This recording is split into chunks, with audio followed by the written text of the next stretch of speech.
Blog Talk Radio. Say Levante. Man, when it beat drop, just let it roll, man. Love again. Yeah. If I send the address to you to my crib, you should already know what it is. I ain't got that good D, you know that for sure. I don't love, got one foot in, one out the door. After, don't talk nasty, I'm gon' want more.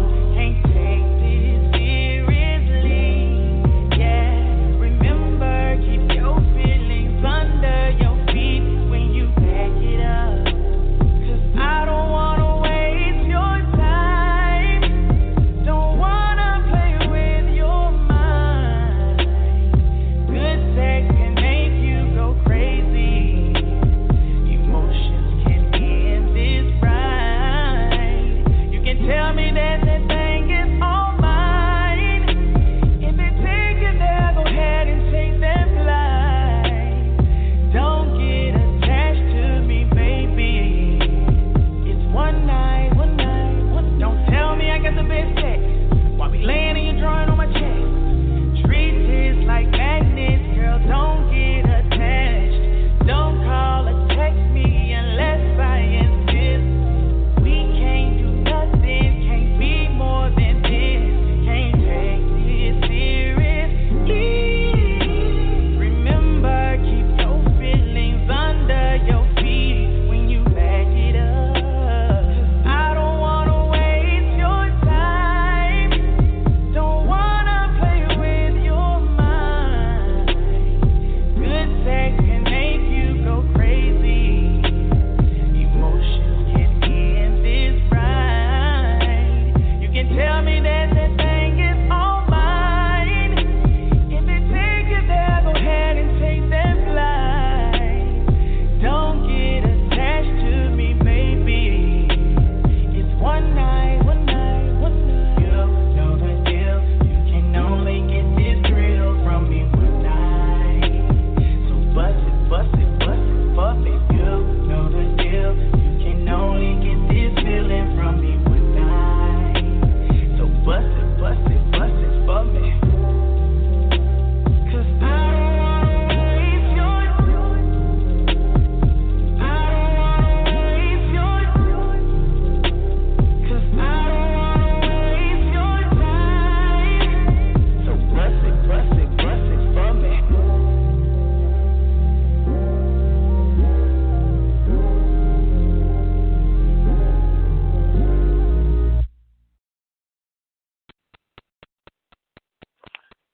What's going on? You have tuned in to another episode of On The Move Unscripted with me All and right. Mr. Stout. What's going on, Mr. Stout? All right, I'm in the building. Can you hear me good? I can hear you perfectly. Sounds good. Sounds good. Okay. It's been a really deep week. Wouldn't you say? Yeah, it's been one of the most trying weeks in my 40-plus years on this earth. I've seen some wild stuff, and this is probably by far one of the most craziest things I've ever seen. I've seen a lot of stuff, and things that are going on in our world. Yeah, it's just like Right. it's eye-opening, it's sad, it's uplifting, it's spiritual, it's demonic, it's everything that you think that the world is going on right now, that we're right in the middle of it. And hopefully in the next 20 years we can sit back and say, damn, that's 2020, boy. I know, right? I was on Monday when I was on the show with B Love. We was talking about it, and I told B Love, I said, it's never been like this before. He was like, no. You remember Ferguson with Mike Brown, and you remember back in the '90s, and you remember this, remember that. And I'm like, I know that they protested in the cities that it happened in, and they might have did a little light protesting, but I don't believe that it's ever been like the whole freaking country like right. this. I don't remember.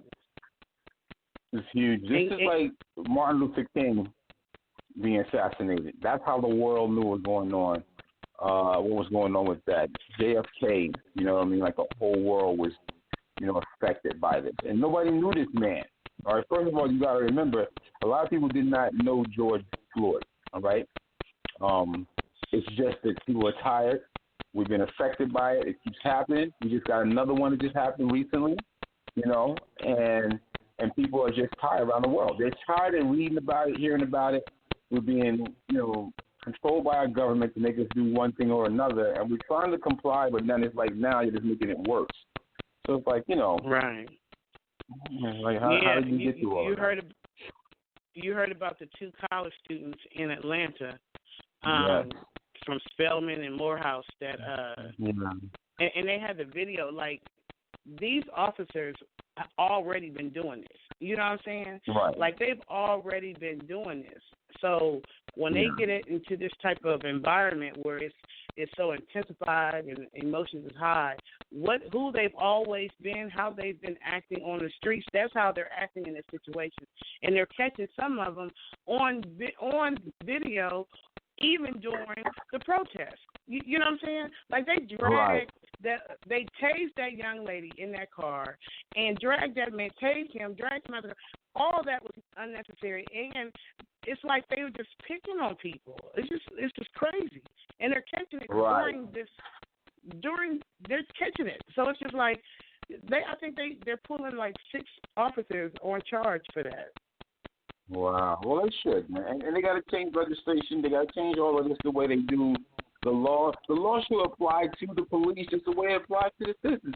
I mean, yeah, you are a part of the authority, but it doesn't give you some sort of a black card or something that you can go out there and just start killing people. You know what I mean? And just like, okay, get away with it. Like, it should be some sort of this is the way I see it.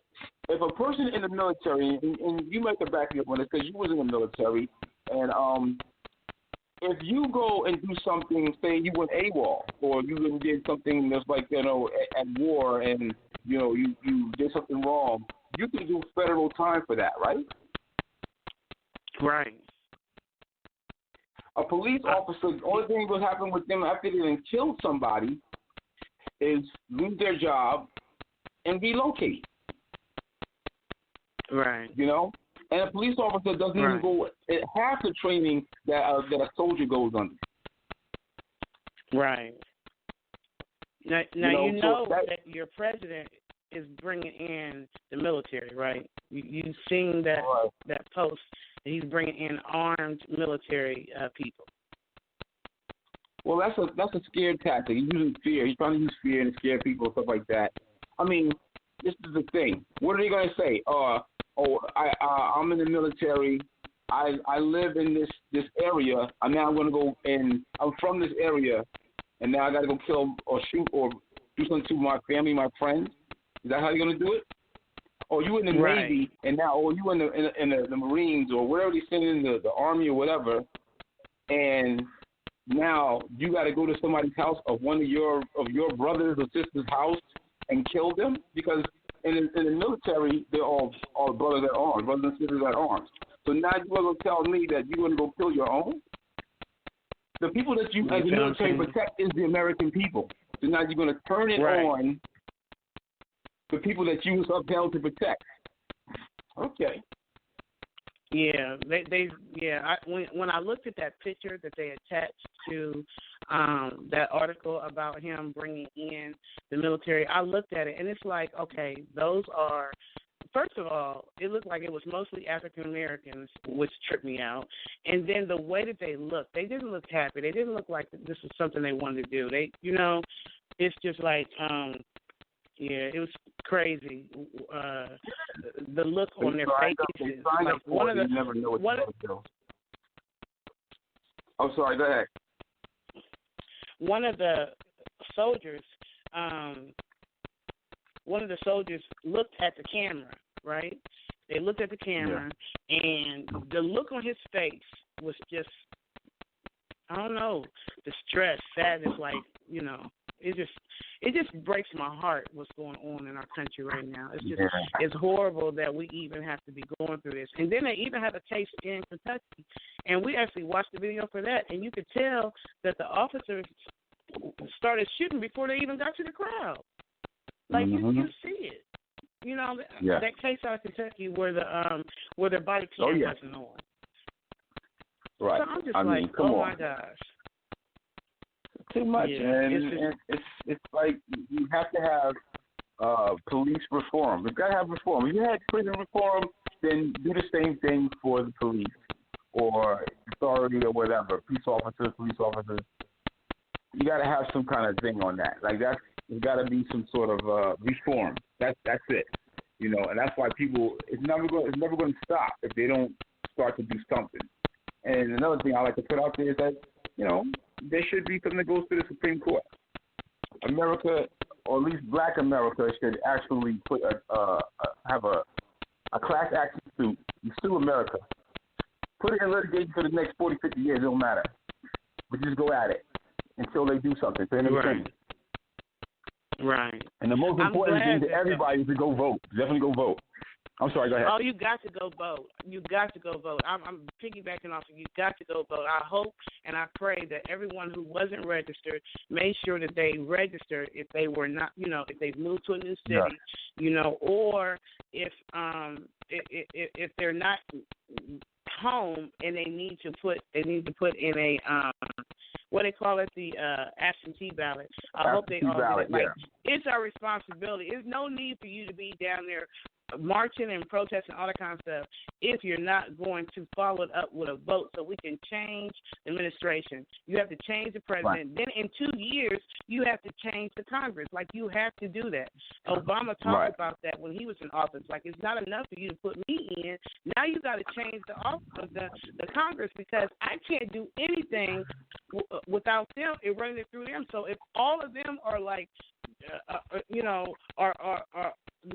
are not on my side, then nothing is going to get passed. And that's what happened. It was like a big tug of war most of the time. I think the only thing that really, really got passed that he really wanted was that Obamacare. And I swear to goodness, Trump was trying his best to tear that apart. And people have their different feelings and thoughts about it, but it's time for us to unite, and that's just bottom line. And we're seeing that with the protests, although it's unfortunate that you have some people in there that's protesting that are not really protesting for a reason. They just breaking windows and doing crazy stuff. So, we just really got to pray over our country. I'm so glad that the two artists that we have coming on tonight, that they have music, to inspire the soul. We actually have Don Capers and also Kurtis Williams. And actually, I believe that Mr. Capers is already on the line. Mr. Capers, are you there? Hello, how you doing? What's really good? I'm doing really good. How you doing? Welcome. I'm doing pretty good today. Thank you. I hear some ticking in the background, so I'm not sure if you have the show on another device. If you do, can you turn that device down? I actually heard the ticking on there when we started, but I don't know. We can probably get it straightened out when we go to commercial. Yeah. Oh, okay. So anyway, I don't know. Yeah, I don't know, but we'll work through it. So I'm so excited to have you on, Don. You do so many different things, I don't know what just happened. I think we just lost him, so hopefully he'll call right back in. We just lost him. Are you there? Oh no, that was Mr. Stout that we just lost. Mr. Capers, I'm here. Still here. It's Mr. Stout. Okay, I'm fine. So you do so many things. So I really don't know exactly where to start. So let's find out, where do you want to start? Let's start at the beginning, because I always like to start at the beginning. Absolutely. Tell us, when did you find your love for music? I found my love for music through listening to it, really. When I was younger, I was given music to sit down and get out of the way. So I fell in love with music when I realized that beatboxing gave me an opportunity to calm down, to deal with some personal issues, So I've always used beatbox as therapy. So ever since then, I was like, well, I wonder how far can this artistry thing go, as far as being helpful. Right. You know, I grew up on like Run DMC and Fat Boys, and you know, especially the Fat Boys with the beatboxing. Like that just when you said beatbox, I was like, yeah. Yeah, I'm an '80s baby for real. You know, so I used to love beatbox battles, man. That was the best. Man, I'm seeing there's a large resurgence of it right now as well. Like people are starting to get back into beatbox. Right. You know, you know, so but just having that rhythm and that beat to go along with whatever I'm dealing with, you know, I was able to learn how to put words to those feelings and that melody and that flow. And then, you know, I was able to craft some really, really good songs that I think can be very helpful. Right. Awesome. So, where are you from originally? Originally, I'm from Chicago, New York, but I grew up in Buffalo, New York, or Chicago, Illinois. Excuse me, everybody. I'm so sorry. I was about to say, I was like, hold on, there's a Chicago in New York?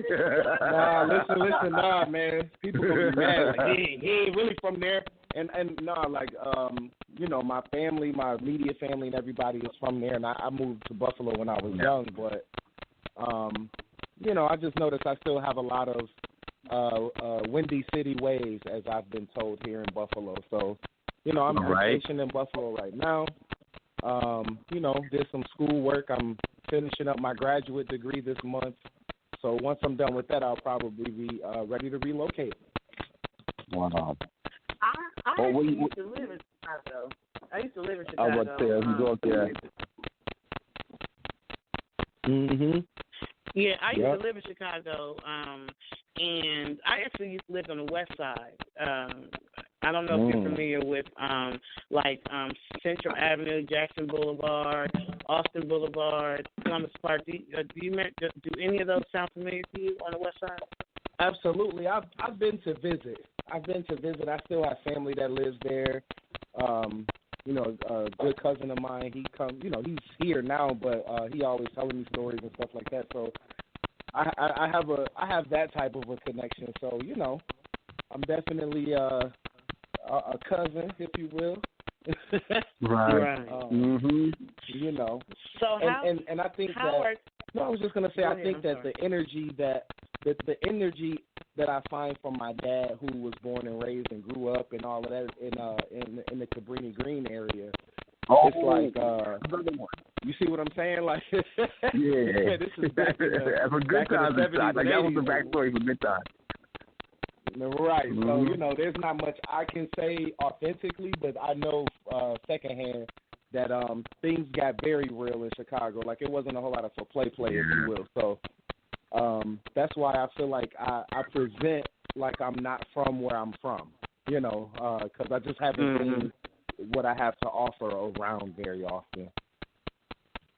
What's the energy like? What's the energy like in Buffalo, New York right now? Like with the protests and stuff. What's the energy like?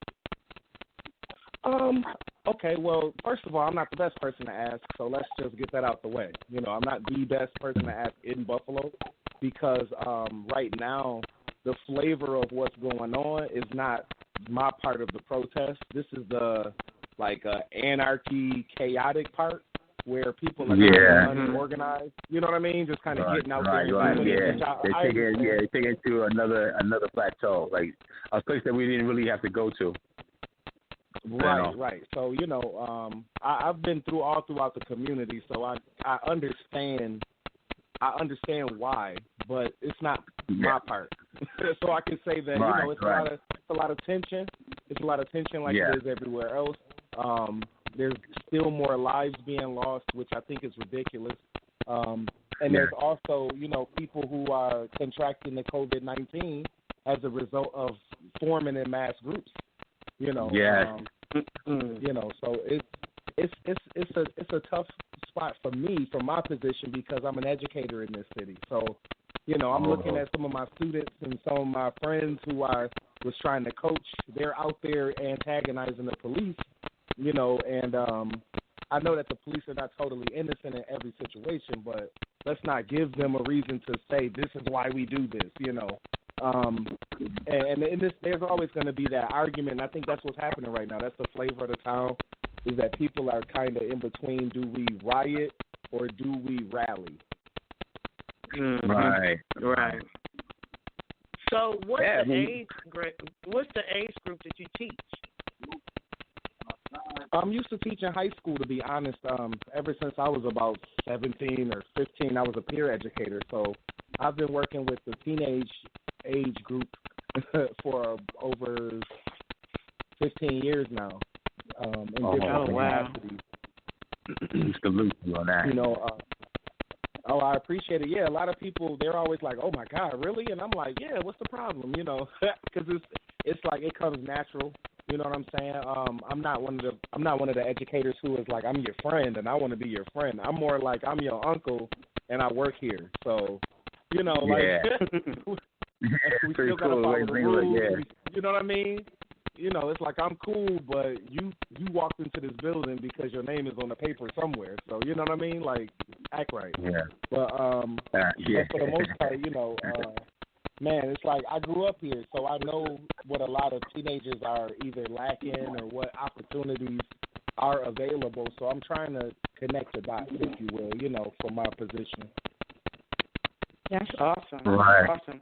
So when did you start with music? Like, when did you make your first CD? Like, when did you start actually saying, you know what, I want to record. I can rap. I can do this and that. When did that start? Was that in youth or after you got older? Yes. This was in 2001. Kanye West came out with Jesus Walks. And I was very heavy into the church at the time. And I was hearing stories that churches were paying Kanye West thousands and thousands of dollars to perform that one song.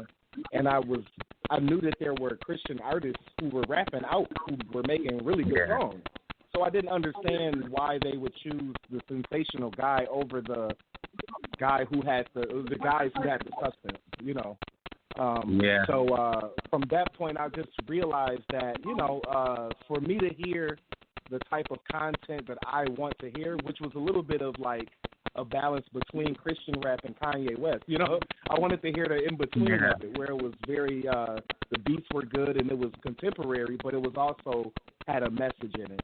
And, you know, so I started trying to provide that with my first song that I wrote, which was called Life.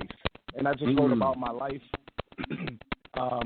But also because I was a peer educator with Planned Parenthood as a theater troupe. We had like a youth theater group, and we were trying to help people, reduce teen pregnancy in the city. So as a member of that group, I was like, well, I know how a child is made from seed to birth.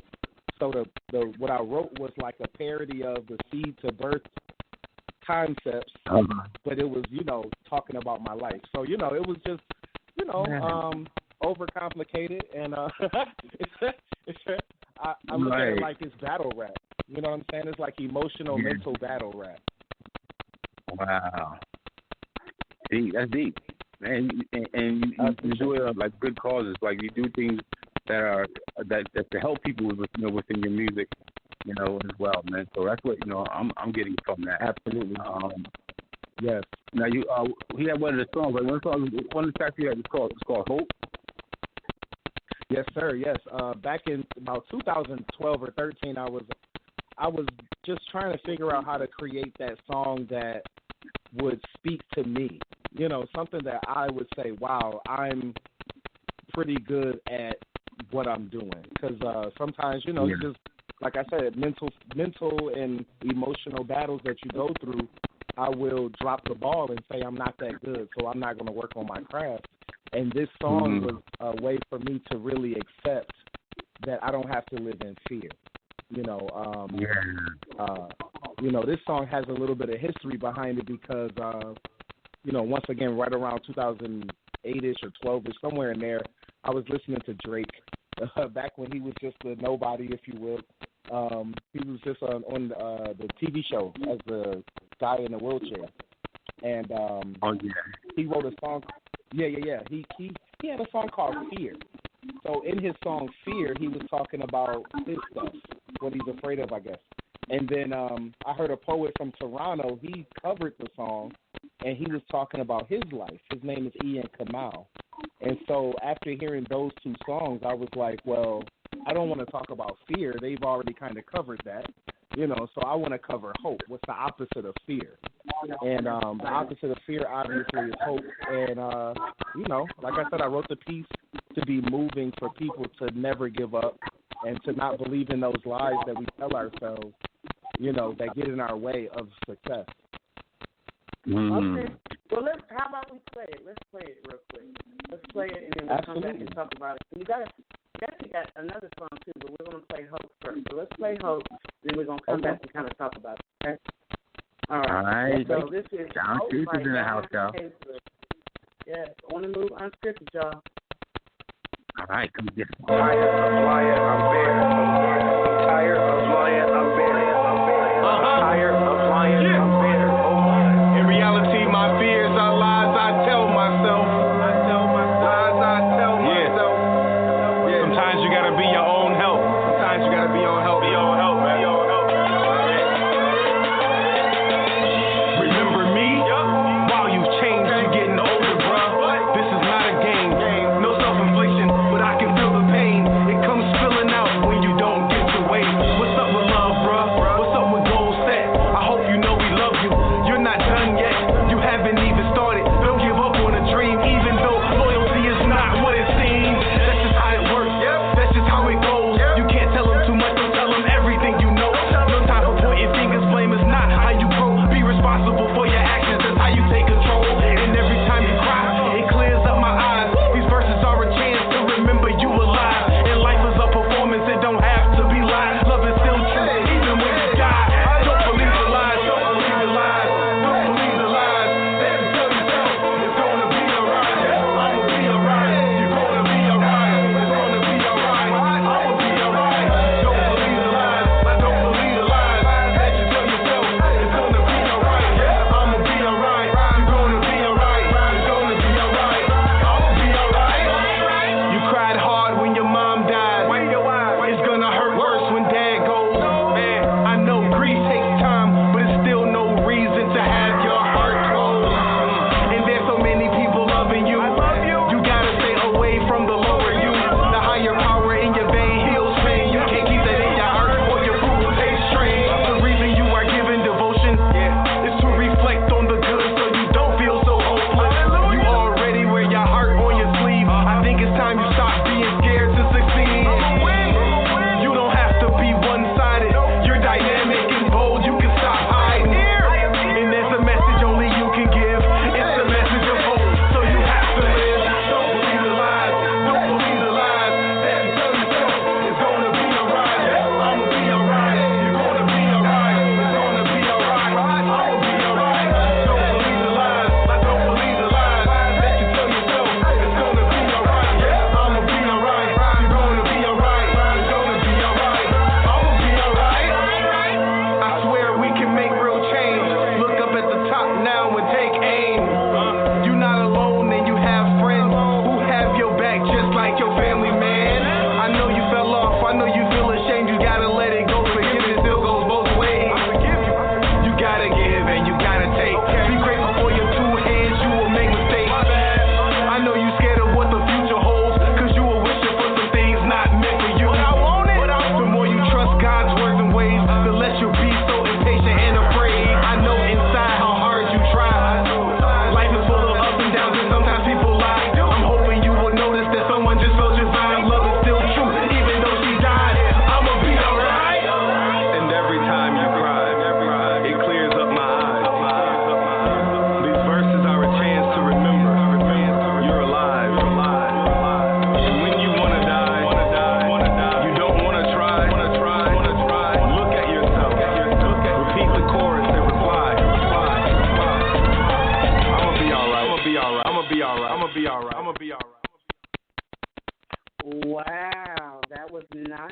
That was really, really, really, really nice. Yeah, I'm digging that. So, Thank you. On The Move Unscripted with me and Mr. Stout, and we're interviewing Don Capers. So, Don, tell me about the YouTube. What is that? Mark the movie. What is that?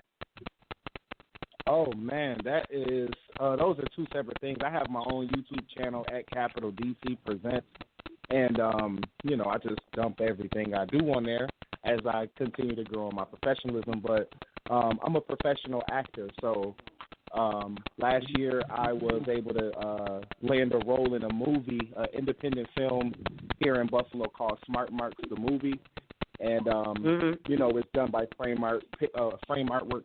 And my man Ray Skilla, he was directing us, and we were able to put together a movie about, it's like a coming-of-age story about a young man who wants to become a force in podcasting and blogging for wrestling. And, he has aspirations and dreams, and this movie is a comedy about how he gets there with his friends, So it's kind of like that. Wow.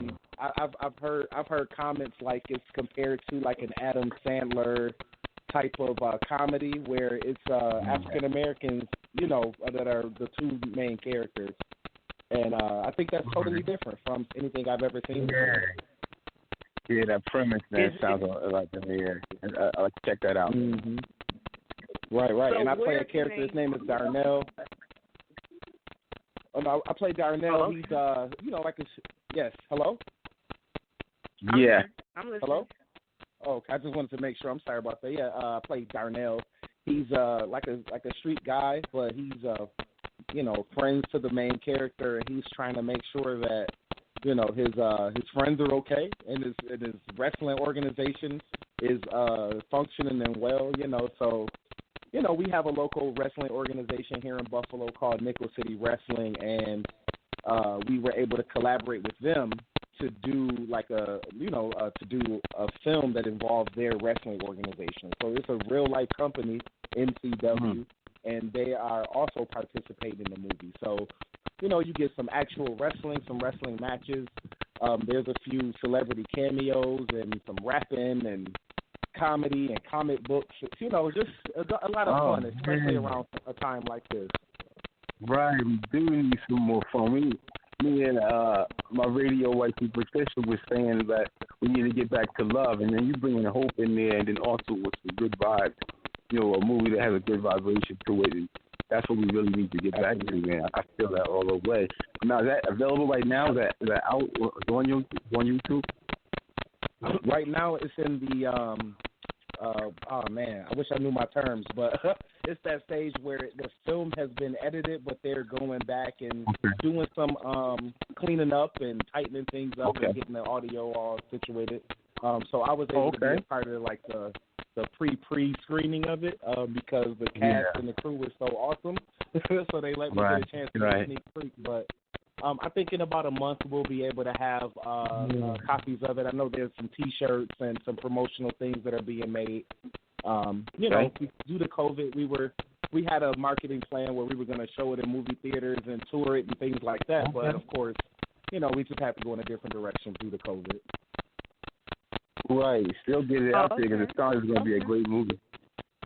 Absolutely. Still go to Facebook, please, and like our Smart Marks the Movie page. That's where you can find any information about the film. You can see some videos and trailers that have already been put out. I'm sure that I can share some links, and we can get the links out on the Move podcast as well, Unscripted podcast as well. Yeah, definitely.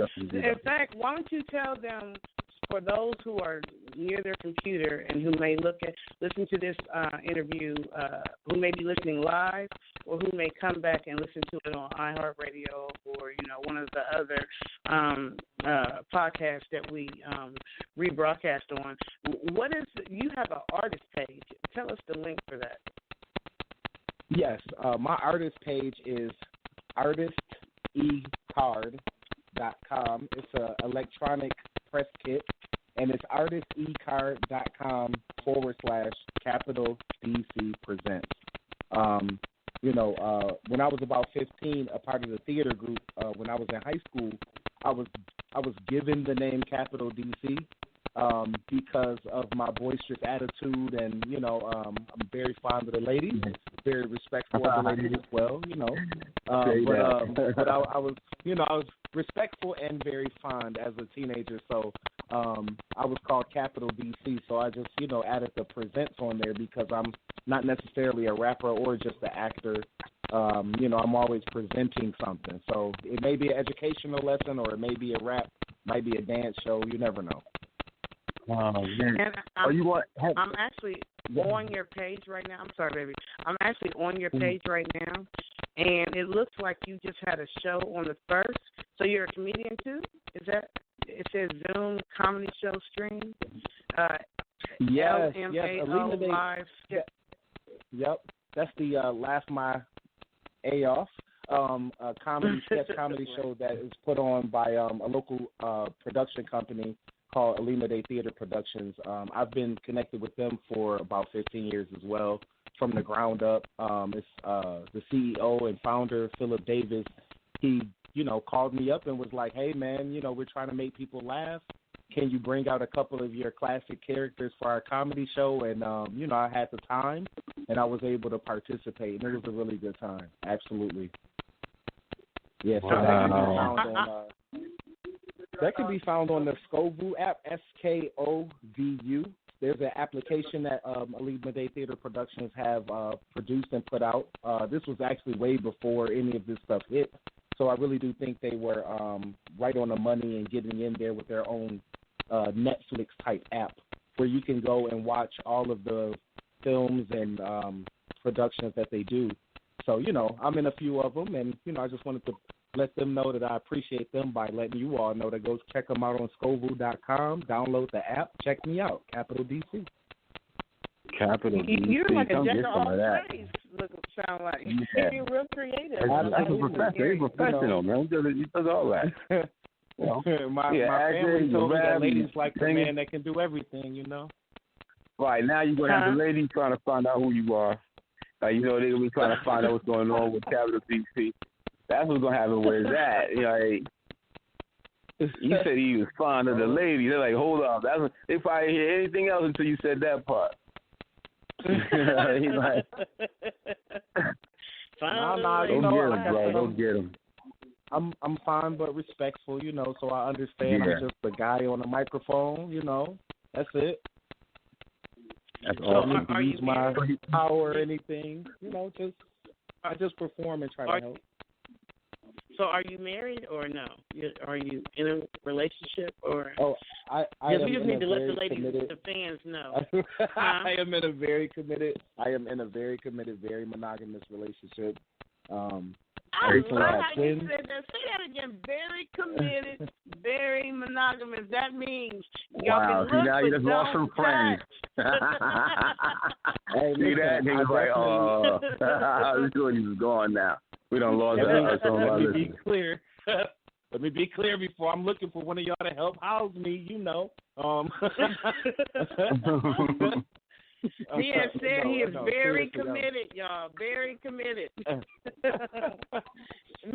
Stout, you're very committed too, right, Mr. Stout? Yes, I understand. I understand that. Right. I understand that very much so, brother.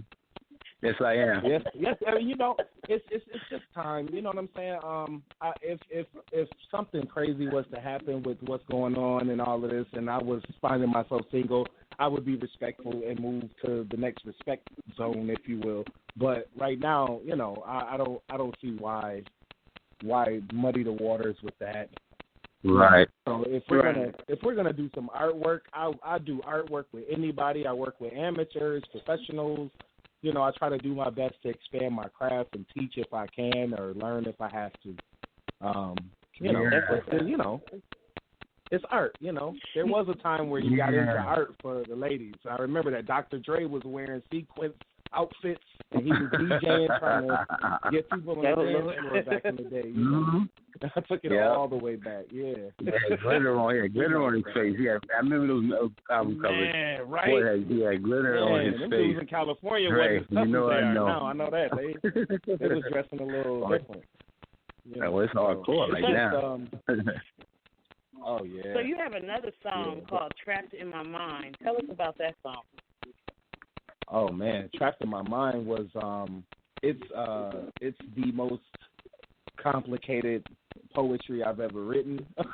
The purpose of me even writing the song was to explain how intricate and how deep my manipulation or my anger or my assumptions in my head can be.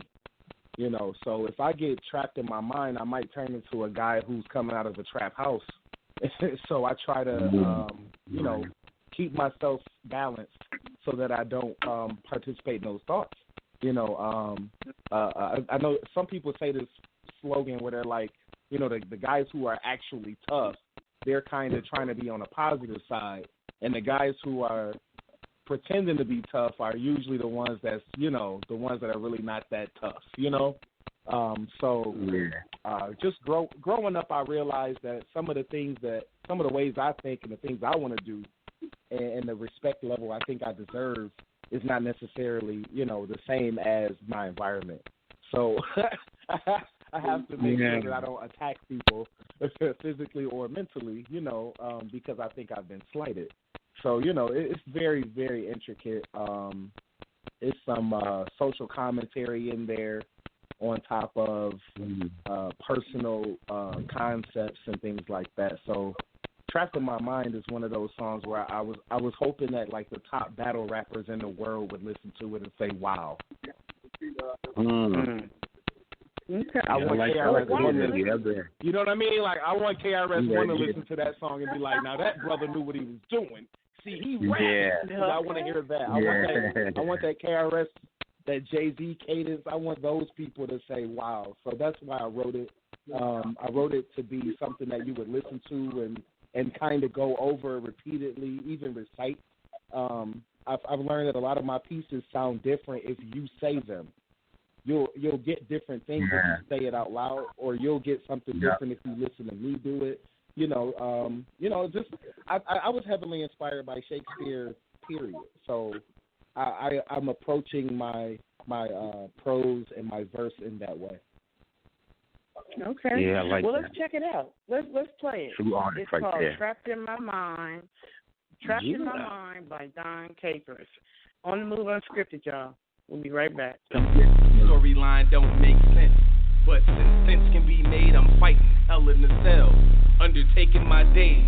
I'm here to make fun, wisdom, and love, giving you access to choices, the anti-drug. I am anti-thug, but as real as they come. From the hook or the line, debate is my tongue, which is my gun. So I keep it loaded on safety, frontin' like I'm not working. Lest you make me, let's go. Trapped in my mind, mad, random metaphors cause me to reach for my nine. Iron, steam, pressure that I keep applying. I am on the crease of my jeans, so I don't stop firing. Trapped in my mind, mad, random metaphors cause me to reach for my 9 iron. Steam, pressure that I keep applying. I am on the crease of my jeans, so I don't stop firing. Oh snap, my mind strapped coming off the top like a shape up, or like shape up, work on my weight while I get stronger.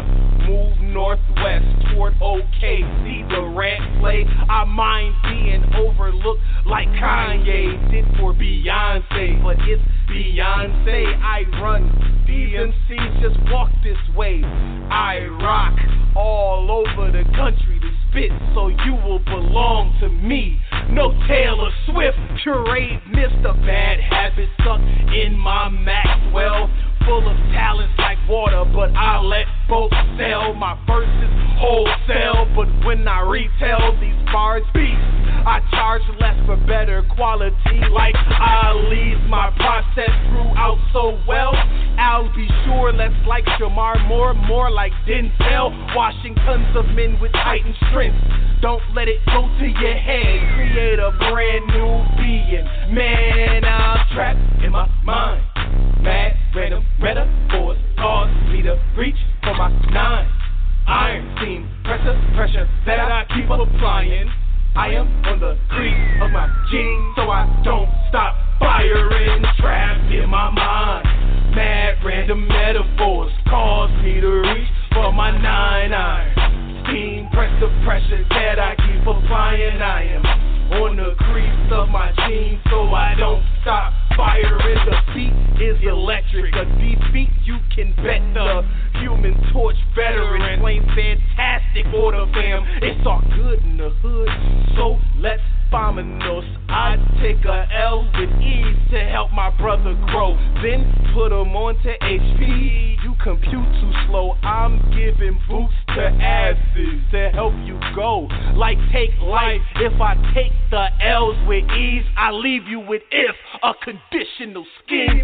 Take the L's with ease, from the flame I bring, you will be refined and clean, becoming fam to me by being a friend to me. You access to the king, I mean after the deck gets cut, you on the wrong team.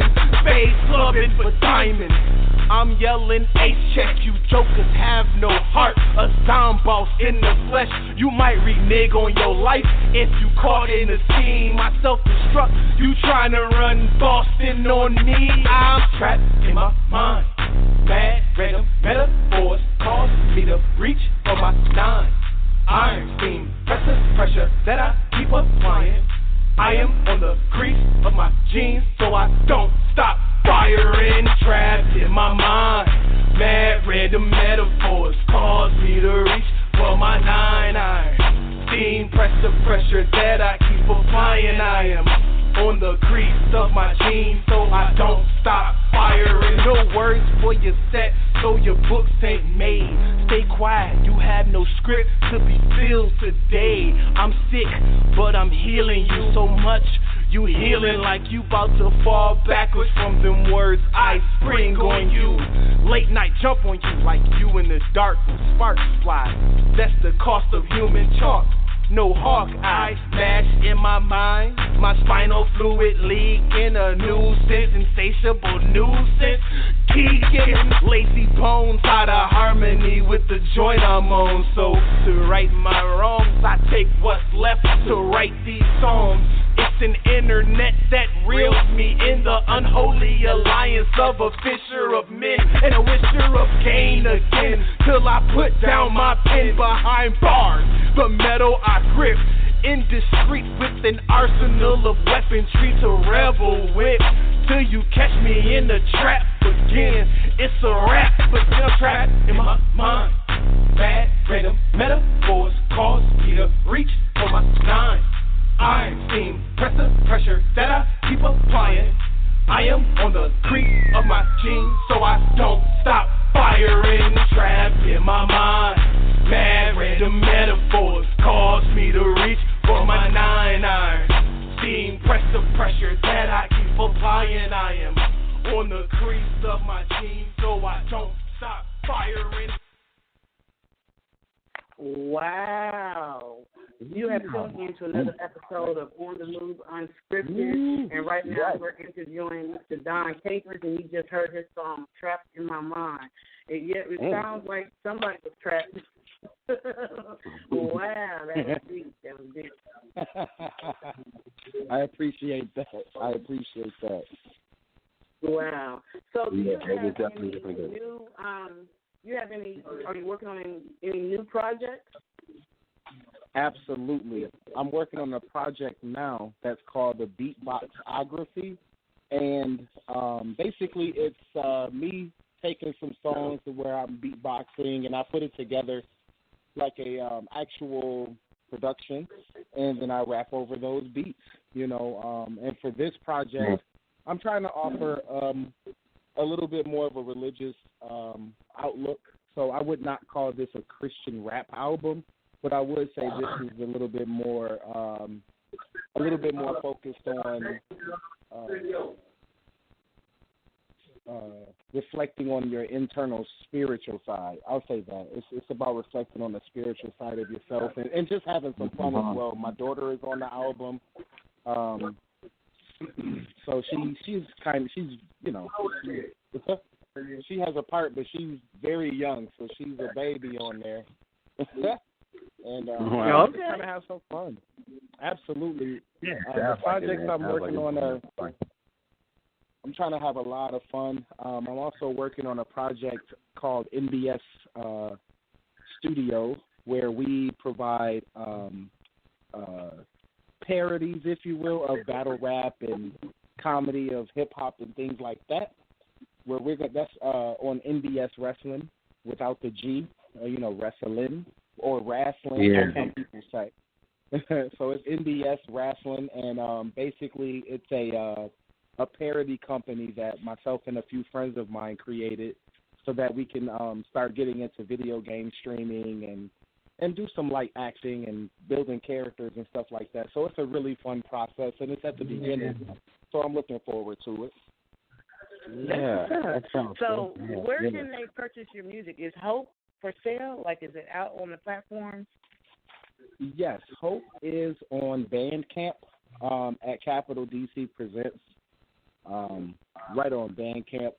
I believe it's set up for a donation. If you feel comfortable, you can give whatever you want for the song, but the song was never written for people to make me rich.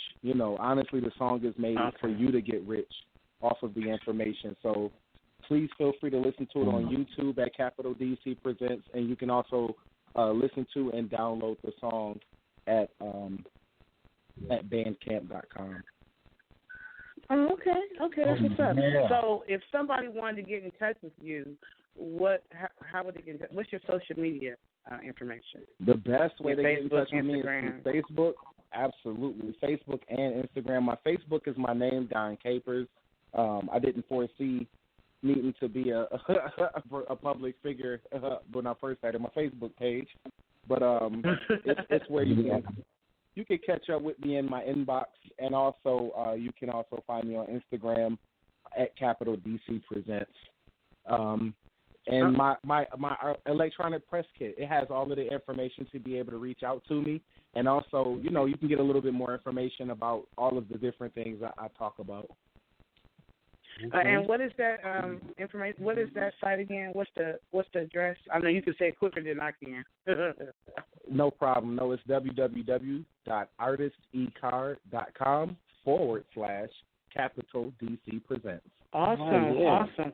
So if you could give some words of advice to any artist that may come and listen to this now or later, what kind of advice would you give to an upcoming artist right now?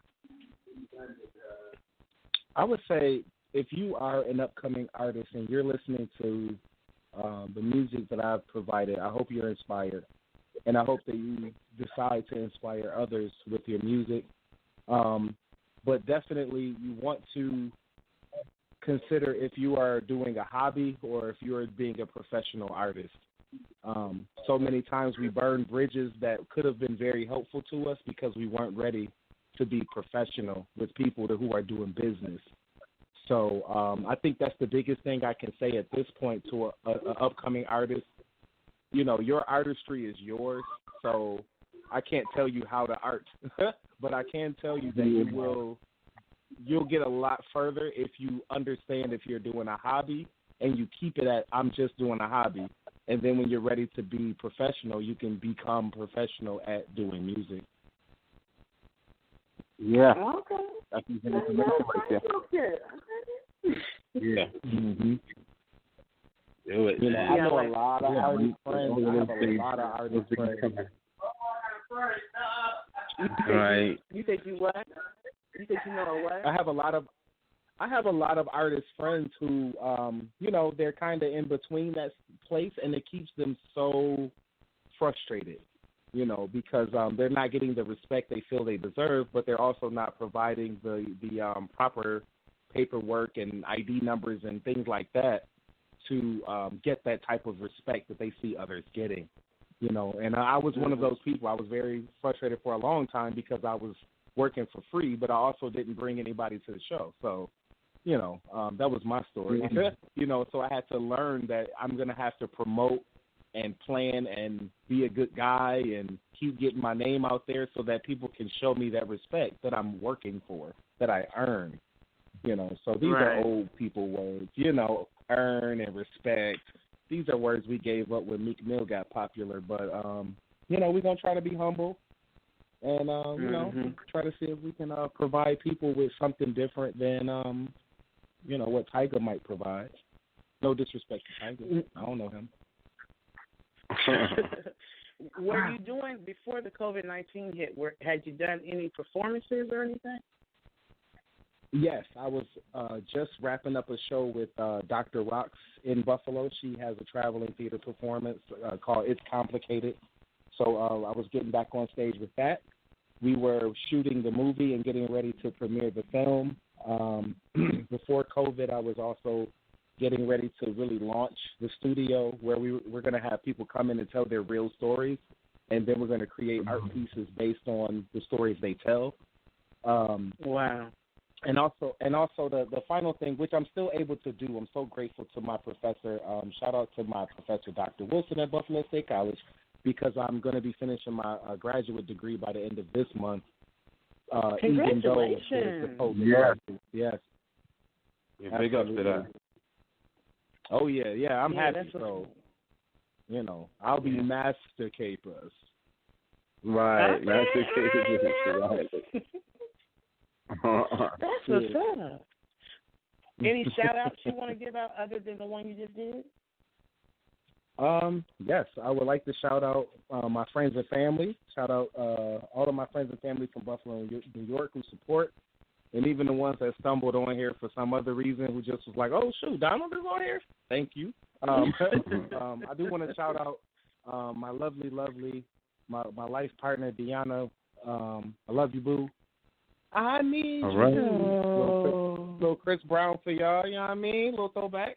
Back before we, Go ahead. You want to sing her a little something? You can sing her a little something. What you want to sing to? I usually save it for the musical theater. I save it for musical theater and church. All right. I tell you. But I definitely do want to shout out Lion Entertainment.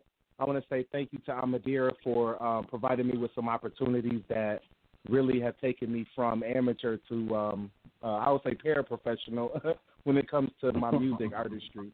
So I want to say thank you to Lion Entertainment and Amadira for believing in me and pushing me as a manager and as a close friend. Awesome. I think that what you're doing right now is wise, especially with everything that's going on, and everybody, like half the world is on curfew, I think, and so people don't have a choice but to kind of like be on the internet and searching for different things to listen to or whatever. So it's wise for you to be doing interviews, as many as you can, as a matter of fact, because the more platforms that they see your face, see your name, hear your music, the more you're getting out there. It's not easy for independent artists, but we have that strength, that determination that I'm not quitting until I get what I want type attitude. That's the beauty of independent artists. So, definitely keep pushing, keep doing what you do. Definitely take advantage of any opportunities that you can have to perform or, online or, interviews such as this or whatever, because the more that you're getting out there, the more people are starting to know who you are. You know what I'm saying? And a lot of artists, I don't think they really understand that and capitalize on that. And you're actually a member of the Atlanta Music Industry Group, right? Pardon me? Oh. You are a member of the Atlanta Music Industry Group, right? You're one of the members. I will be by the... You're not a okay. No, I don't know. I need to become one, though. It sounds like something I Yes, should be you a part of. do.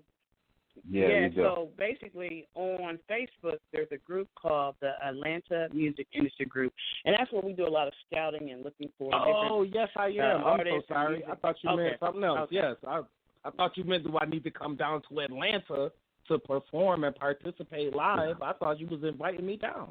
Oh, you know what? Right now, everybody on lockdown, but once we get to open it up, because we're really trying to open up the Midwest, but we're also our presence is in Atlanta. So whenever they decide to open up the clubs and allow people to come back in and perform and all kinds of stuff, we're definitely going to be in the mix, and we're definitely going to be asking a lot of different artists who've interviewed on here to come, to different events that we're going to have. So we will definitely keep you informed. You know what? Mm-hmm. I do want to say this as an artist, especially for people who keep it positive. Mostly all of my content it has a positive or message-focused point of view. But I've made songs where I'm talking about shaking it in the club. I've made songs talking about partying like a rock star, so there's a lot of different ways to present your content where you're not disrespecting people, but you're also able to have a good time, so that's I just wanted to let people know, because a lot of times it's like, oh, he makes gospel music, okay, and they kind of think they get it. And it's like, no, I have songs about, enjoying marijuana as well, but you got to find them. You have to listen to them. You know what I mean? You can't just say, oh, he's about that. And it's like, no, you have to listen to what I'm saying, because what I'm saying has something to do with what I'm talking about. And it's supposed to be art, and I think I had that conversation with somebody about Miss Megan Thee Stallion. I was saying, like, she's replicating another artist from her hometown in one of her songs. She's not just a nasty woman, so I'm just hoping that we can kind of get that peace and positive energy going back, where we can allow artists to be artists. And if it's not your cup of tea, turn to something else. Mm-hmm. But, let's not hold artists to the standard of pastor is all I'm trying to say. Yeah. Okay. I get that. Well, I have definitely enjoyed. We enjoyed interviewing you. Like, you can tell you're an educator without a doubt. So everyone, please make sure you check out Don Capers. His music, Hope. Is definitely something you want to listen to. Trapped in My Mind, and all the other projects that he has going on. Thank you so much for stopping by. We appreciate you. We definitely appreciate you. Thank you for having me. Yeah, we definitely look forward to coming back again. Yeah, we will have you back. We're going to be in touch with you. We're definitely going to be reaching out to you and your team. And we're going to keep your music in rotation. Oh, thank you so much. I really appreciate that. I'm going to hit follow right now. I've been trying to hit follow on Blog Talk Radio. It's been giving me some errors, but I'm going to keep trying to follow so I can go Blog Talk Radio playing games, but right. I want to know what's going on the moves unscripted. So I'm going to keep on trying to follow you guys. Thank you so very much. We appreciate you. Absolutely. So that was Don Capers doing what he do. So we're going to take a quick break, y'all, play a little music, and we're going to come back with our next guest, who is Mr. Kurtis Wilson. So we'll be right back. Unscripted. Tired of lying, I'm bare. I'm tired of lying, I'm bare. Tired of lying, I'm bare. In reality, my fears are lies I tell myself. Lies I tell myself. Sometimes you gotta be your own help. Sometimes you gotta be your own help. Be your own help, man. Remember me? Wow, you've changed. You're getting older, bruh. This is not a game. No self-infliction, but I can feel the pain. It comes spilling out.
be all right.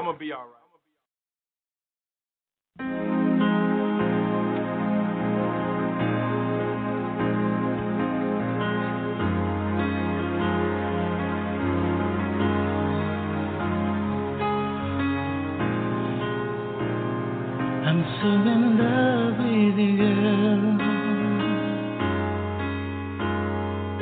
I don't know what I'm gonna do. Thinking of you is all I do. All I need in life is you. With you by my side, I can't deny.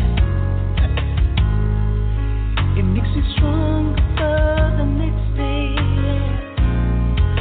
Don't go away, I'm begging, say.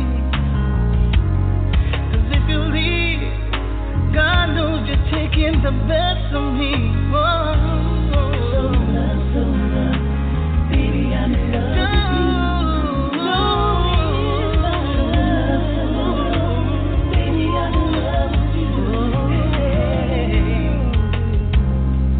There are no words that I can declare to tell you how I feel for you. Oh, maybe the things you say or you do that's got me crazy over you.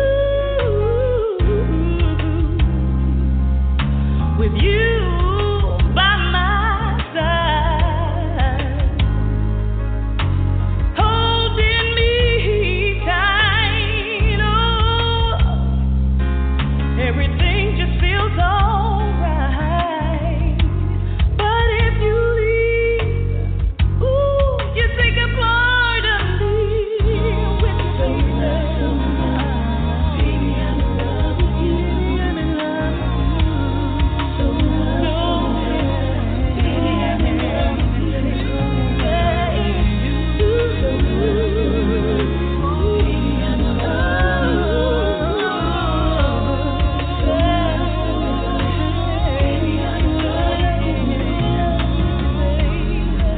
Take this heart, take this soul.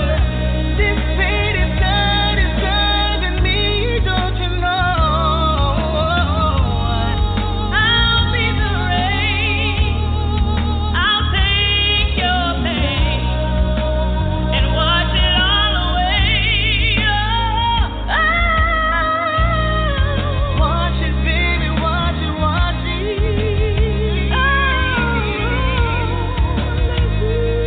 Love me, baby. Love me, baby.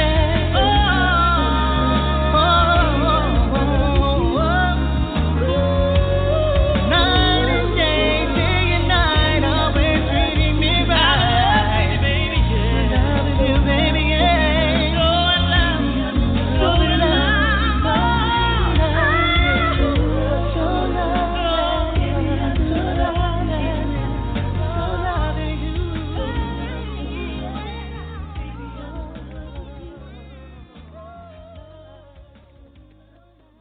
You have tuned in to another episode. Man, we up in here slow dancing and everything. We ain't gonna never get this, girl. We over here getting it in. We was about to have a short show because we was about to get it started. There was some love-making music right there, baby. We was, oh, Yeah, I love that man. song. So in Love by Kurtis I like Wilson. that. And he's featuring an artist. And actually, we have Kurtis Wilson actually on the line today. Mr. Kurtis Wilson, are you there?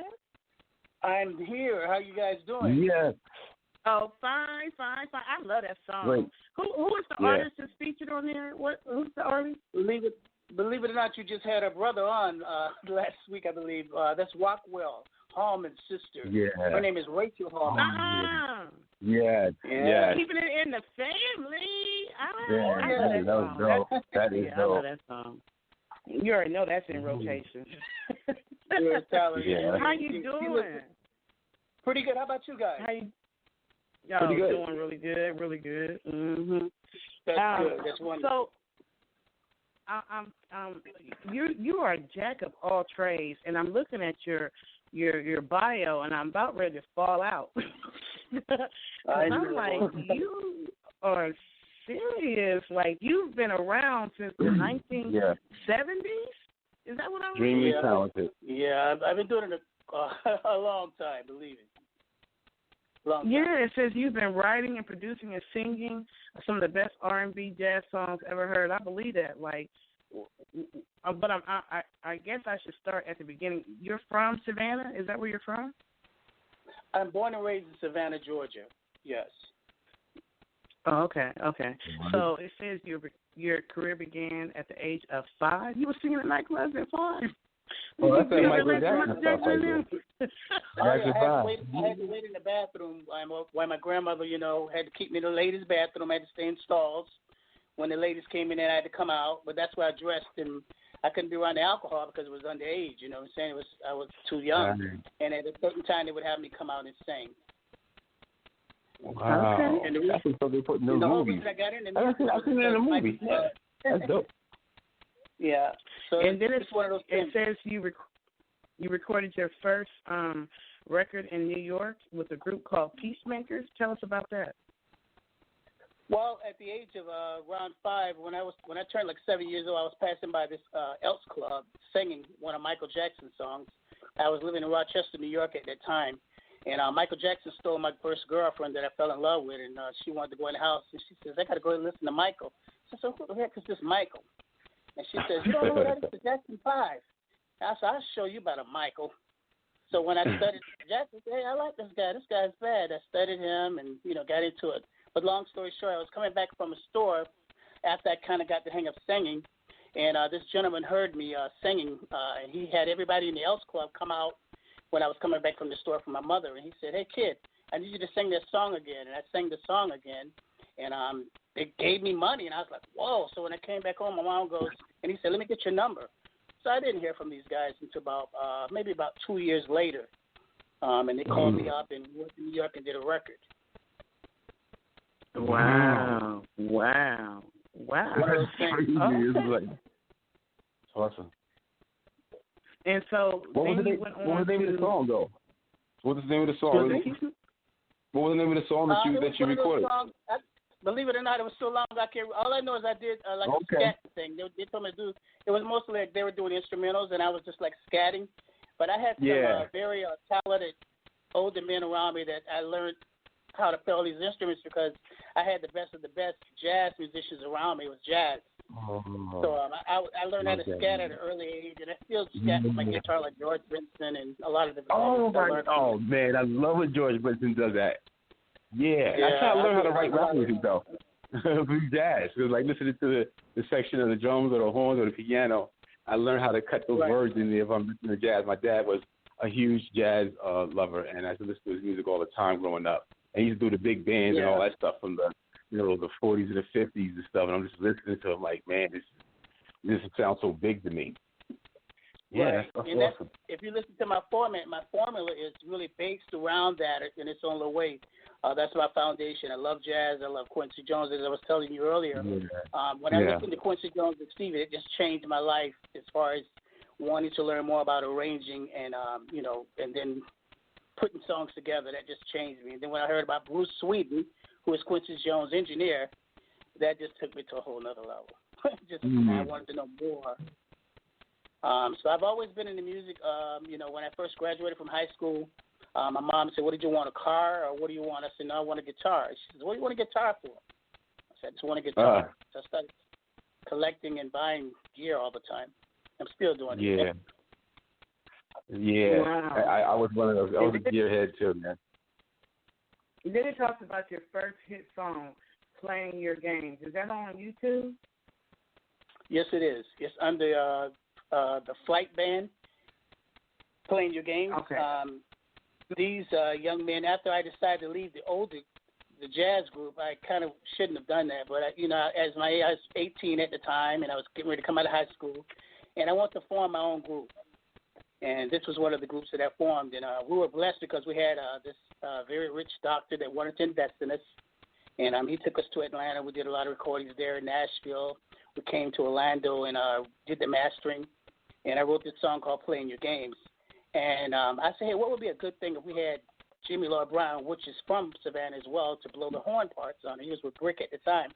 And we went to Atlanta and asked him to just play the horn lines on it. And he was able to come out and put the horn line. He and I arranged it. And it was a big hit in Europe. Made someone a lot of money, not me. That forced me to understand more and more about the business. Because I have that record out there right now, and I didn't get a dime. So that forced me to take almost like 10 or 20 years to understand the business of the music business, so that would never happen to me again. It's so important. Wow. It's so important to get those take care of those business side, because if you're an artist and you got the art, that's like 5% of it. 95% is basically business. Otherwise, it's what's called the music business. If you just like doing it for a hobby, that's fine. But still, even then, if you do it for a hobby, I would say, intellectual property, you should still take care of that, on the copyright side, because you never know. Yeah. But unfortunately, I run across people all the time in my area, and people I work with that hire me. And the first thing I ask them, do you have your song copyrighted? Did you get? We don't have time for that. We got to get this out. I said, man, you don't know what you're doing. I'm trying to tell you from experience. Dot your I's, So a lot of young people just don't they don't appreciate it till they get older. Then they realize, wait a minute, where's my money? You don't have any money. You don't have that yet. No, you don't have anything. And then people look at Tupac and Biggie and they say, well, they made a lot of money. They didn't make a lot of money. Suge made a lot of money. Yeah. and you know who else made a lot of money? You know who else made a lot of money? I'm gonna leave that alone. But anyhow, it's the business, and if you don't understand the business, you're going to be in a situation where you will die just like those two brothers. Very talented, and their music's still making money for somebody else because they didn't understand to take care of your business, your publishing. I mean, these brothers were coming to these big people and asking them for money to take care of their daily expenses when they had hit records worldwide. That didn't make any sense. Right.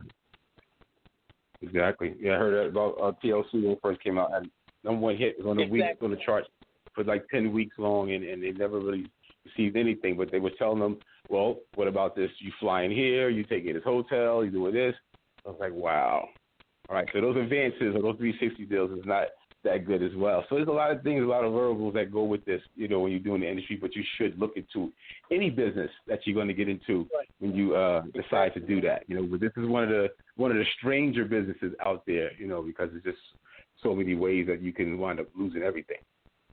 Right, there's no rules. It's just like a free internet highway. You can change things and do things, and most people just want, hey, if you're gonna do this for me, they fill you all these lies, and you listen to the lies, and you don't look at reality.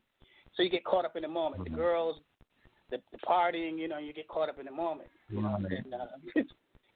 you don't want to do that. Trust me. Right. Well, I am impressed when I'm looking at all these tour credits, and I'm seeing some big names like Sky and New Edition and the Ohio players. New Kid, Ohio players, Tavares, Glenn Jones. Glenn Jones is one of my favorites.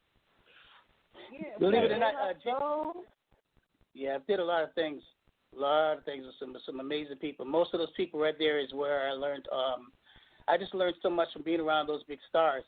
But I wouldn't have had that opportunity if I didn't, go through the doors that were presented to me at the time. My biggest regret was at the time when I did tour with the Ohio players, they offered me to come on the road with them and be a part of their group. And they called me up at like 3 o'clock in the morning, and me and Sugar and Jones, which is the bass player, they were the two leaders of the group, and they asked me, they said, look, man, I know you're down with your boys, but later on in life, they're going to do you wrong. Like you said, I'm just telling you from experience. And I just took it as a joke. And I saw Sugarfoot before he died. He came here in Florida, did a concert. I got a pass to go backstage. And it took a while because he was a little older to realize who I was, and I mentioned that to him. And when I told him that, he said, Kurtis Wilson. I said, yeah, man, this is me. And I said, you were right, man. I said, you were exactly right when you said what you said. He said, man, I told you that was going to happen, man. He said it took advantage of your talents. So from that, I just learned a lot that you have to observe the ones who are doing it and see the ones that are doing it right and take what you can from that. Look at the ones that did it right. You know, I put it with a lot of people that are in my resume, and a lot of them are not in the business today. You know, a lot of them like Sly and the Family Stone. I mean, you know, Sly is very talented. I arranged music for Sly in '81. Wow. I wasn't able to make the gig. I arranged all the music and everything, and he said, "Hey, man, I'm gonna give it to you. You're very talented, but you look too schoolboy for me. I need people that look rockish." So I say, "Okay, no problem. You're gonna pay me just to arrange the music. I put some guys. It don't matter to me. I'm still getting paid." But it was a good experience. It looks good on my, you know, I like it. It's on my resume. It's something that I accomplished, you know. Yeah. Man, to work with all of those legends, and they legends of the game, and their music is well renowned. And you know, a lot of things have changed throughout the years with music since that. It was like with bands and tour groups and when everybody was coming together. Do you think that now that the music that you are doing spiritual and pop music and things like different arrangements that you're doing and working with, do you feel that the R&B has changed in the past 20 years for the better, or did it get worse to you? I think that the R&B music, there is no R&B today. I think what happened is when they took soul away from the music, soul music, I think that changed everything. I hate to just say for the urban community, I put it like that, our brothers and sisters, because I always believe in my A&R reps are the same way. We're trying to bring R&B back, but bring it with the soul, because when we had soul music, we had those songs educating our communities on how to be better husbands, better wives, children. Look at the OJs. You know, they did Family Reunion. You couldn't hear a song like that because that would sound corny. You know what I'm saying? Go back to like Sly and the Family Stone, Hot Fun in the Summertime. You know, you could look at the song structure of how we were educated through our music. And now the music companies do not want that. They don't want us to be educated because it brings unity. If we had soul music today, we wouldn't be having what we have out there today with the riots. Not quite as bad. There may be riots, but I think the songs would heal people. Yeah. That's what we're saying. That song about Marvin Gaye, his song still resonates. What's going on? Was that 50 years later? What's going on? You know? That's right. Still yeah. I absolutely love your song, This Too Shall Pass. And it's so funny because I know you told me, when you first wrote the song, that you wrote it for the COVID-19. I think that's what you told me. You wrote it for the COVID-19 situation or whatever. But it's so crazy to me that we're able to interview you at a time when that song is still relevant, because what we're going through now, that song still fits. Like, I've literally been playing that song ever since the the riots and the protests and stuff have happened, because people need to understand that even though it looks crazy right now, like absolutely crazy, and it seems like it's the doom and all that kind of stuff, but this too shall pass. Just like the COVID-19, which is passing, right, and just like every other trial and tribulation in your life has passed. So I absolutely love that song. But I'm curious, like when you actually wrote that song, you wrote that song during the COVID-19, or you already had that song? I wrote that song, believe it or not. Every song that I come up with, I don't want to sound like a Stevie or something like that, but the song just kind of came to me before it all really went crazy, and I'd always kept saying that in my mind, like, this too shall pass. I would, like, if something was happening to me, I said, well, hey, this too shall pass. And something, and then one night I was sleeping, and I always keep a pencil and pad by my bed, and my wife says, oh, my gosh, you must have got one. I said, yeah. And I got up, I made me some coffee, and everything just came. The melodies, the hooks, the music, and I immediately just turned my computer on, and I just started arranging everything. And what made it epic for me was when my A&R rep came in. He was coming in, we was just doing a meeting, and my staff was listening to it. And I said, look, don't make any noise right now. I got to do this last verse. So that last verse, when you heard me say people are dying, that was when I had to, like, put the last killing part on it. And when they heard that, they all said, you got to put this out tonight. I said, no, I can't. They said, no, you got to get this out tonight. So when I put it out, It was right during the time when everything was going crazy with COVID. And they're asking me what you're asking me. How did you even? I didn't even think about it, because the first verse is everybody stay inside, so everybody stays alive. I had no idea that there was going to be a quarantine where we had to like stay inside, but those are the gifts that I get from the Most High God, you know, and I'm so thankful that it's not my gift, it's His gift. And as long as I keep that in line, He'll continue to bless me with good jewels of songs. Okay, I call the songs my babies because I have to protect them. You know? But it's a very beautiful song. I love it. Let's play it for the listeners, because for those who are listening live or for those who may come back and listen later, the whole message of this song is just so touching. And listen to the words. Don't just listen to the melody. Don't just listen to how his voice is. Actually listen to the words, because this is so relevant right now. We're right back. This Too Shall Pass by Kurtis Wilson, On The Move Unscripted.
I love that song.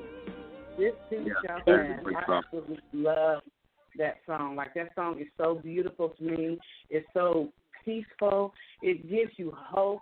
It makes you, it inspires you. So no matter what's going on in our lives, no matter what's going on in your life, no matter where you are, no matter how COVID-19 has affected you or how the riots have affected you, whether you're a business owner or whether you're one of the protesters who are fighting for our rights, or no matter who you are or whatever, this whole situation is going to pass. And I believe that God is going to do what needs to be done to bring closure for the family, for George Floyd's family, you know, and give justice, because the police officers have been out of control for a long time. So I'm glad we're standing up for our rights. I'm so glad. And that song just comes right on time. Well, I'm glad you enjoyed it. Thank you. That was the whole purpose. I'm glad if it touched you, then it did what it needed to do. That's what it's about. Right. It really did. It touches my, because it's needed. Like, anytime, this is what I've been telling people. The music needs to change. Like, what they're playing now, all this rap and all, it's time to get down to the music with a message, music with a meaning, music that touches your soul. Right. See, you just said it. So they don't want that. They believe me. The ones who are in control, which is a part of what we're marching for now. There's prejudice even in the music business. You know, they don't want minorities to have a heart to feel things anymore. So they're making us rugged. They're taking the love away. You know, you don't hear the love songs. Exactly. You know? I love Glenn Jones. I love. I give you. There's so many artists. There's Stokely. You know, as bad as he is. Stokely. Respect them. Mint Condition. Yeah. You know, if I was able to have the money and the power to have a show like you guys have, and have a distributing company, those would be the artists that I would be blasting. You know, because they're unrecognized to young America that really needs to hear the message, man. Yeah, that's true. We're lost. We're getting back to that though. That's exactly what we're doing. This is what we have here for On The Move Unscripted, is that we're bringing some of that back, you know, to have that feeling of that, to bring back the feeling back to music. And that's why we have artists like yourself on the air with us to, you know, talk to us about the things that you guys are doing. And we're crusaders of this right now. We're actually pushing this kind of music back out there to the masses so they can hear it again and say, man, because there's always, like I said, the song is This Shall Pass, but we can also have people who have a change of heart on things to start to think things over a little bit better. And a good song can help you with that. So I really appreciate you doing that song and releasing it and writing that. Definitely. I'm curious about the So In Love song. So have the Steppers caught on to that yet? Because that is definitely a step song, So In Love. I have my A&R working on it with Miss Lynn John was giving us some leads on who to talk to. If you know anybody, you can let her know and she can get in touch with my A&R rep as well. I was told that it was a little too slow for certain areas, but I don't know. To me, it seemed like it would work. But I got a lot of songs. I mean, I could do a step song. That's easy. I can do it. No, that So In Love is right in step with the type of music they play. The Steppers, they get this thing. They can't be too fast, can't be too slow. Y'all tripping. So In Love is a step song. I've heard a lot of different step songs, and as soon as I heard it, I said, you know what? That's a step song. Like, the Steppers need to catch a hold of that. So I do know some people. Mm-hmm. Okay, well, I do know some people. So if you go to Facebook, and there's one in particular that I know. He's out of Chicago, but he does a lot of step stuff. And his name is Ice Mike. I think his name is Ice Mike. Let me see if I find his.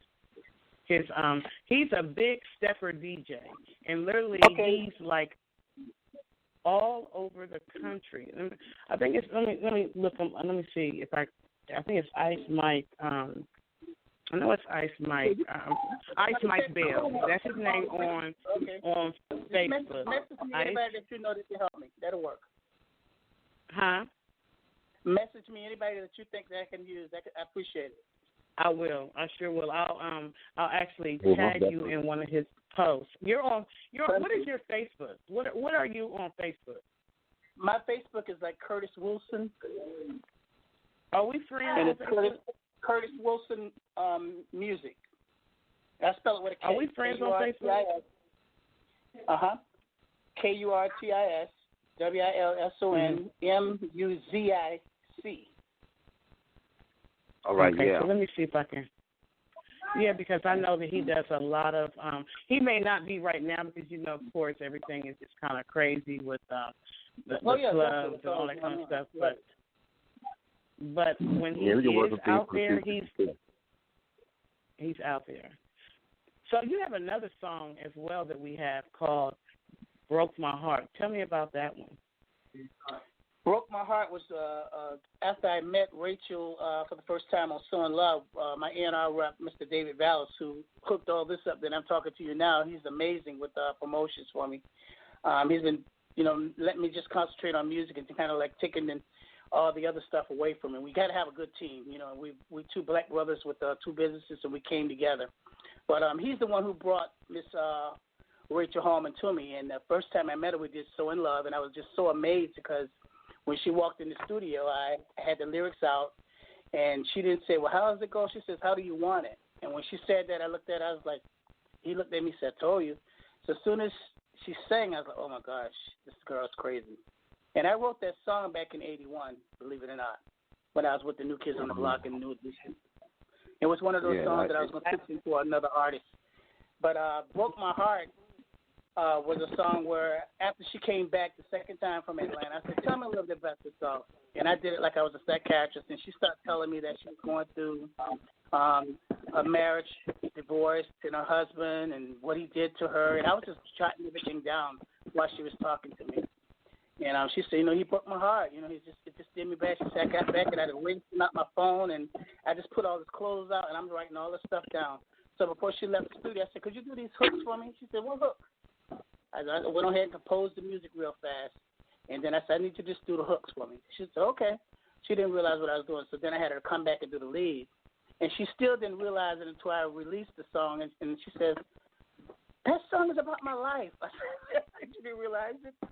That you were thinking about your life. And that's what it was about. I just dictated, and I was telling your partner that a lot of times if I'm out with friends, we're having a couple cocktails, I get a cocktail napkin and a pen, and while they're all sitting there, and I'm writing out hooks, baby. I'm listening to everything around me because your best songs are songs from people saying little everyday things. Yeah. So I have my phone is full. I have napkins and notes everywhere. But that's how I came up with it. The life of a writer right there. Listen up. I want to play. Let's play it. So we're going to play Broke My Heart by Kurtis Wilson. On the Move Unscripted. We'll be right back. I'll get some.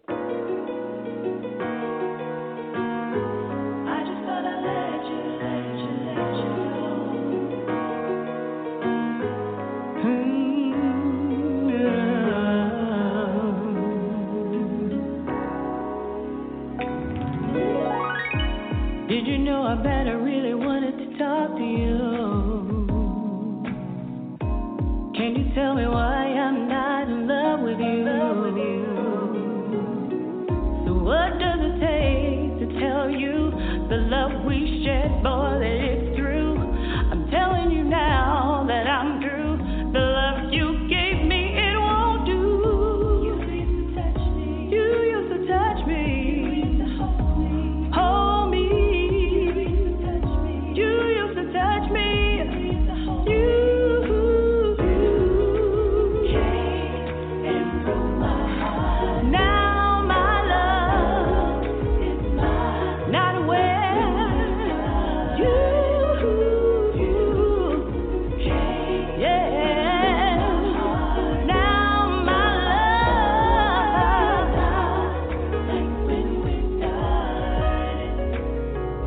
Now sit yourself down, let me explain to you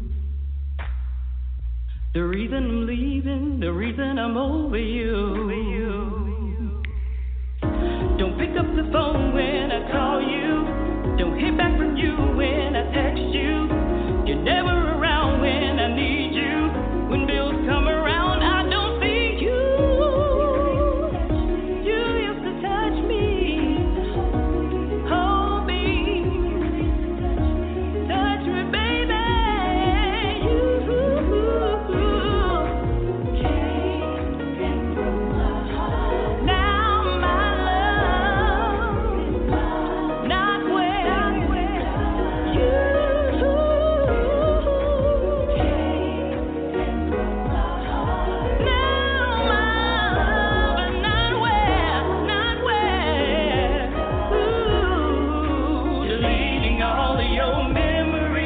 need your picture in my phone.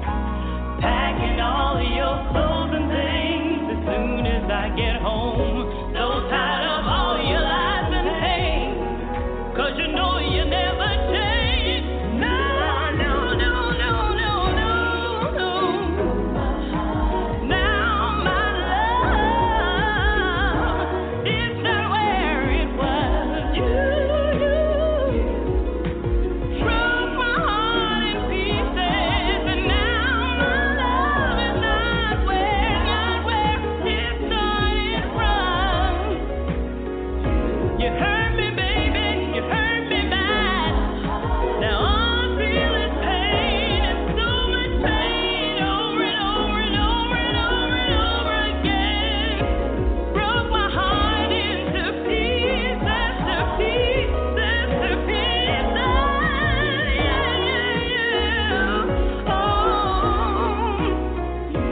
all I have is tears, tears, tears, tears, tears.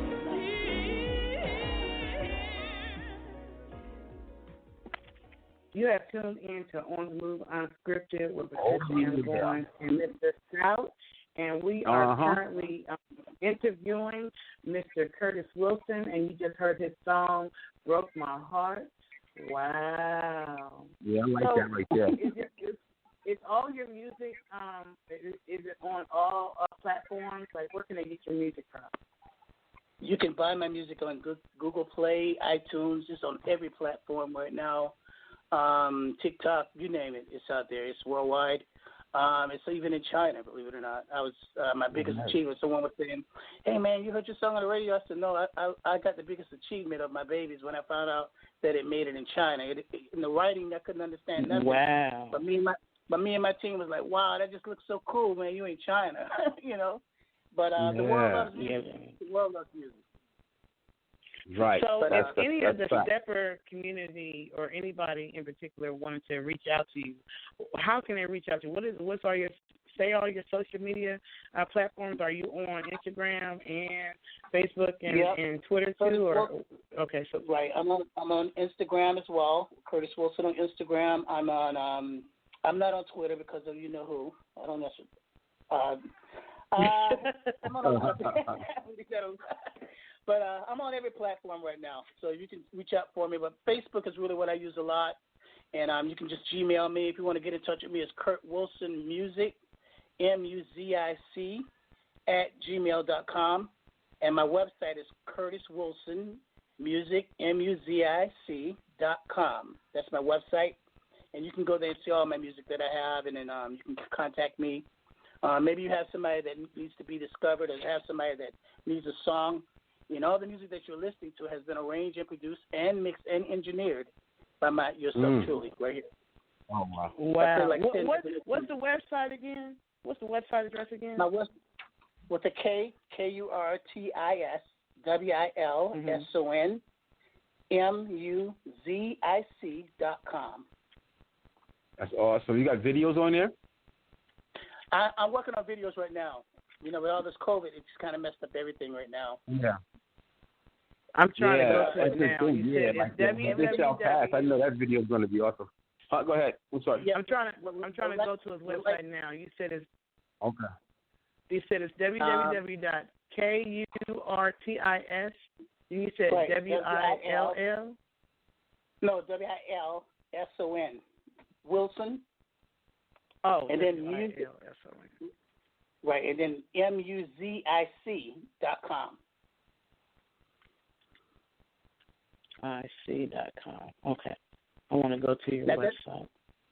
Right. Now, there's a song that you don't have that's right now is appropriate for the riots, but it's called Heart Control, and that's really, I got a lot of respect for Spotify off of this one as well. Mm-hmm. It's called what? There's a lot of stuff. You broke up. I still didn't hear you. Say it again. I'm saying I got a lot of respect off of Spotify for my. Cause see, what I did was I released a jazz album, smooth jazz, first, and I'm letting Rachel do my R&B. So in 2 months, I'm going to be dropping my R&B music, but I'm doing my jazz stuff first, smooth jazz stuff first. So is the jazz music like your first love right there? Like, is the jazz music like your first love, or like what do you like to do the best? Because you say you mix, you master, you write, you produce. Like, what do you like to do the best out of everything that you do, or what you feel like, one of the things you are at best at? Producing. I love producing people. I just love conducting and making sure music. And the only reason, I like singing because I've been doing it all my life. And the only reason I'm singing my songs is because it's hard to find people that can understand what I'm trying to produce. So I had to be like Barry White and just do it myself. And hopefully, all the songs are for sale. If somebody comes to me and say, hey, I want to use the song, hey, go for it. A lot of my R&B stuff, you're going to hear it. It could be for Justin Bieber. It could be for Maroon 5. It could be for anybody. I write everything, man. I can do it all. Right. Oh, that's amazing. But I love it. That is. But I love jazz. I really love the jazz movement. So he was like, are you sure you want to? I said, trust me. And I got mad respect. Because Spotify was like, giving me a lot of, the numbers are really looking good on Spotify and on YouTube. Has been very helpful. And I got a lot of teams worldwide that's helped me promote as well, And now you guys love it. Right.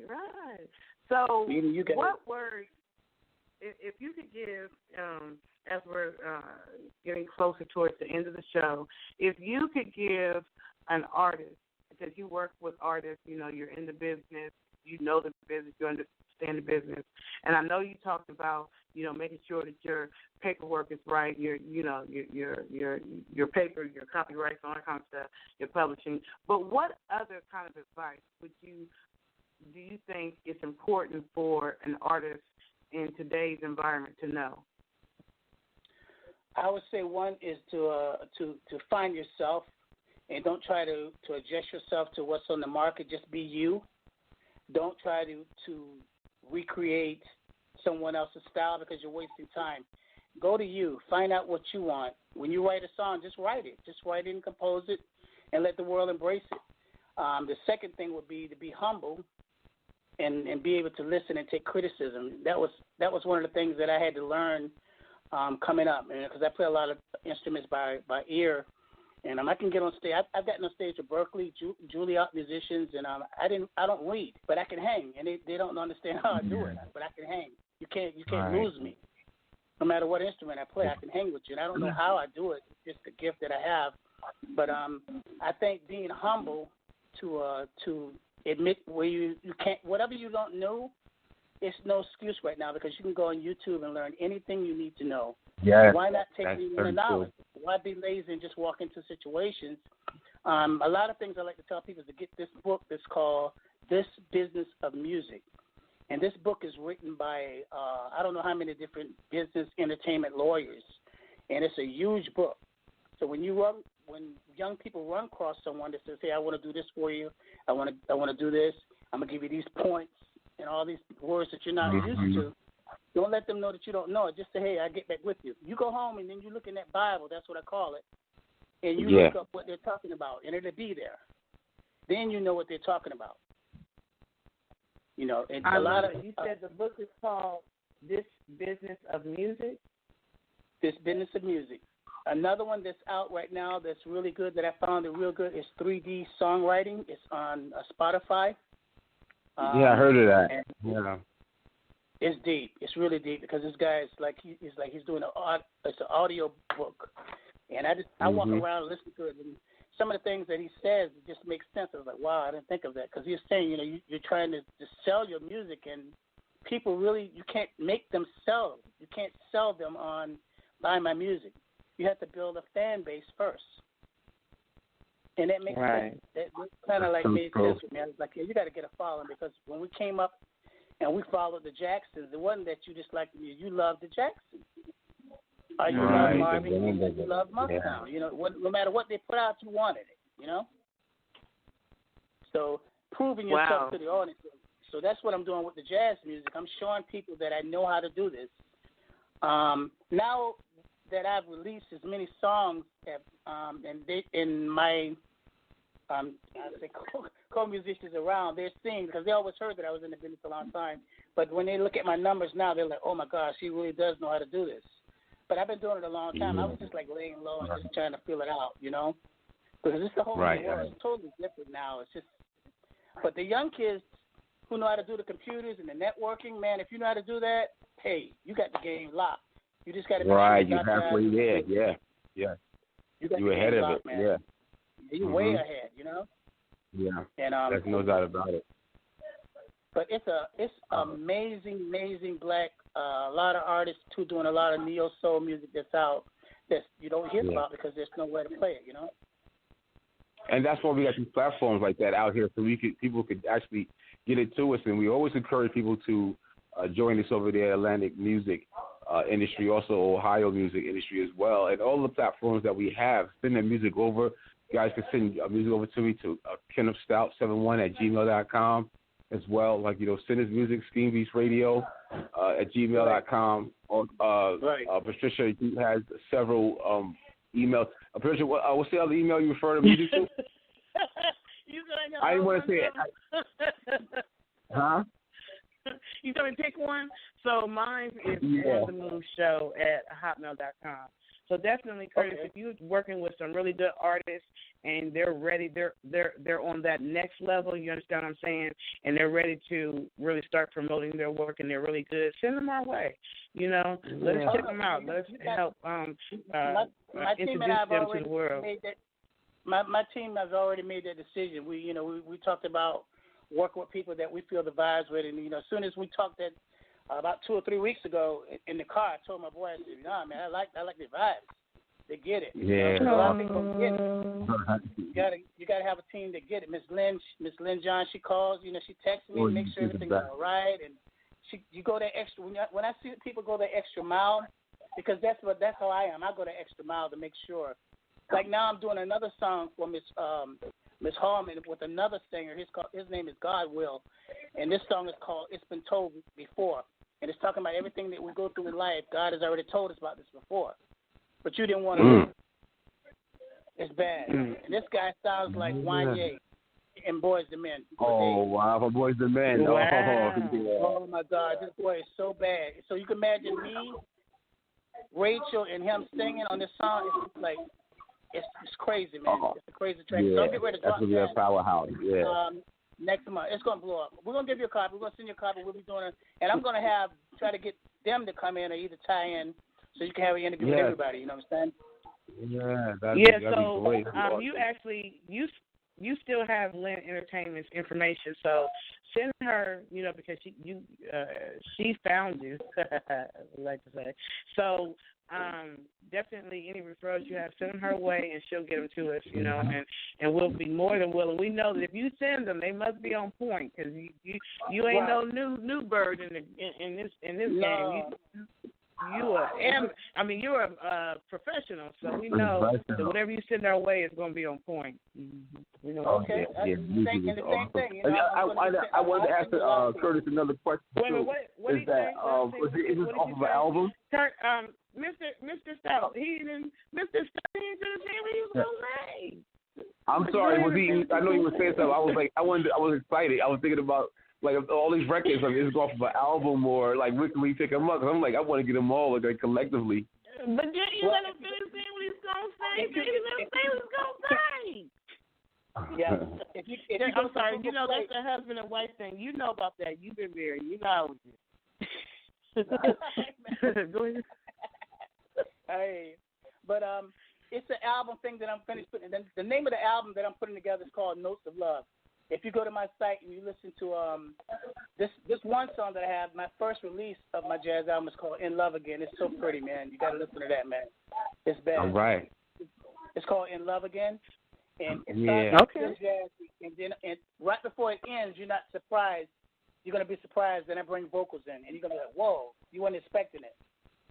But that's going to be my thing. I want to be one of those jazz artists where you hear the music, and then all of a sudden this voice comes in. Nice. And it's called In Love Again? It's called In Love Again. It's bad, man. It's getting way That's what we're trying to get back to. Right. Can't wait to hear all of the new music and everything you guys are working on. Notes of Love right here, which is one that we played some of the songs off of this album right here, and then the new stuff is coming. Yeah, we're definitely. anticipating this all the way, man. Kurtis Wilson, do remember at Kurtis Wilson? Yeah, this is dope. We love it. I'm so glad that we had the opportunity to cross your path to help you promote your music and just you just are so positive. You have a wealth of knowledge for artists that are out here today. So I'm so glad we made the connection. Yeah, I don't look at anything as a coincidence. It was meant to be. I'm glad we did meet each other, but we're glad we finally met. Yeah, we finally met. Right. Glad we finally. Because it's a reason for everything. I believe that, honestly, because you guys are very nice. I listened to your interview earlier that you were doing with a young man, and it was amazing. It was very nice how you was nurturing him on being positive about what he's doing, and we need more of that, And that's what my thing. I mentor kids with vocals. I do vocal classes. I mentor kids with mixing. I want to help people. We want to give it back. Yeah. Are you still in Savannah, Georgia? Are you still in Savannah, Georgia now, or like?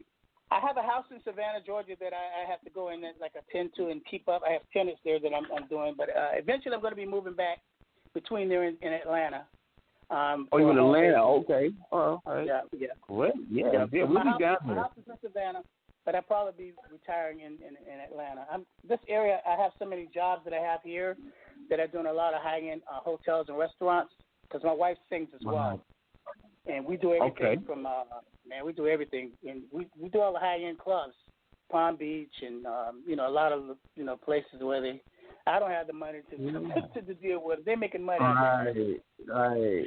Oh, man. So we're going to have a celebration for the Atlanta Music Industry Group once we reach 10,000 members, and I don't know if you're in that group or not, the Atlanta Music Industry Group on Facebook, but we would love to have you actually come. Well, not come. You're actually it's an online party, so you'll be able to perform wherever you are. We would love to have you come, maybe bring one of your artists, one of your songs.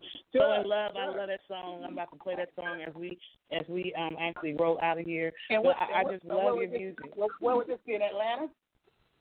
No, it'll be. No, this is going to be online. So it's on Zoom. Wherever you are. It's going to be a Zoom celebration. Mm-hmm. Oh, I thought you were saying you go Zoom. Okay, all right, okay. Oh, but we're coming down to Atlanta. Yeah, we're going to be down in Atlanta, and we're going to have people come to Ohio. When this thing stops, we're going to be able to get together, and we're going to have the greatest world celebration. So that's going to be for, as soon as we can, so we're preparing for that, too. That's great. So thank you so much for coming on. Our time has run down, and I want to get your song in there before it ends. Thank you so much, Mr. Wilson, for coming on. Thank you to all the listeners who want to listen to this on iHeartRadio, Spotify, and all the different places, Star Music Radio. But until next week, make sure you tune in on Tuesday for On The Move Unscripted on Purpose. And we're going to roll out of here playing So In Love by Kurtis Wilson. Thank you, Mr. Wilson.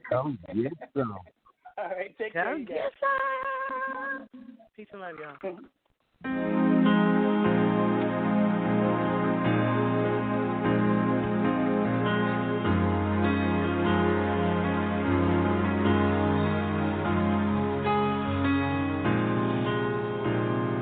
I'm so in love with you, girl. I don't know what I'm gonna do. Thinking of you is all I do. All I need in life is you. With you by my side, I can't deny.